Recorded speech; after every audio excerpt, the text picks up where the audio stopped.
உங்க காதல் சக்சஸ் ஆகணுமா? தயிர் வடை கேள்விப்பட்டிருக்கீங்க? ஒரு 2 மாசத்துக்கு முன்னாடி பயங்கர வைரலா போச்சு இந்த வீடியோ. தயிர் வடை சாப்பிட்டா லவ் சக்சஸ் ஆகுமான்னு தெரியாது, ஆனா சாப்பிட நல்லா இருக்கும். என்னோட ஸ்டைல்ல எப்படி பண்றதுன்னு பார்க்கலாமா?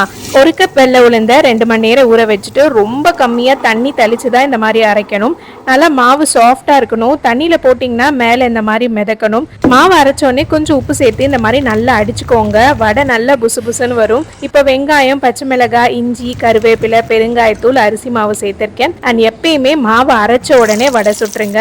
இந்த மாதிரி பண்ணும்போது எண்ணெயும் இழுக்காது, வடை நல்லா புசு புசுன்னு கிறிஸ்பியா கிடைக்கும். ஒரு பவுல்ல கொஞ்சம் பால் அண்ட் சுடு தண்ணி சேர்த்து மிக்ஸ் பண்ணிட்டு அதுல வடையை ஒரு 5 நிமிஷம் டிப் பண்ணிடலாம். கெட்டியான தயிர் உப்பு சேர்த்து பீட் பண்ணிக்கோங்க. அண்ட் நார்மல் தாளிப்பு இதோட சேர்த்துடலாம். சுடு தண்ணியில போட்டு வச்சிருந்த வடை எல்லாத்தையும் தயிர்ல டிப் பண்ணிட்டு மேல கேரட், வெங்காயம், கொத்தமல்லி, கொஞ்சமா சீரகத்தூள், மிளகாய் பொடி அண்ட் காரா பூந்தி போட்டுட்டு ஃப்ரிட்ஜில் வச்சு சாப்பிடுங்க. சூப்பரா இருக்கும். யார் யாருக்கெல்லாம் பிடிக்கும்னு கமெண்ட்ல சொல்லுங்க.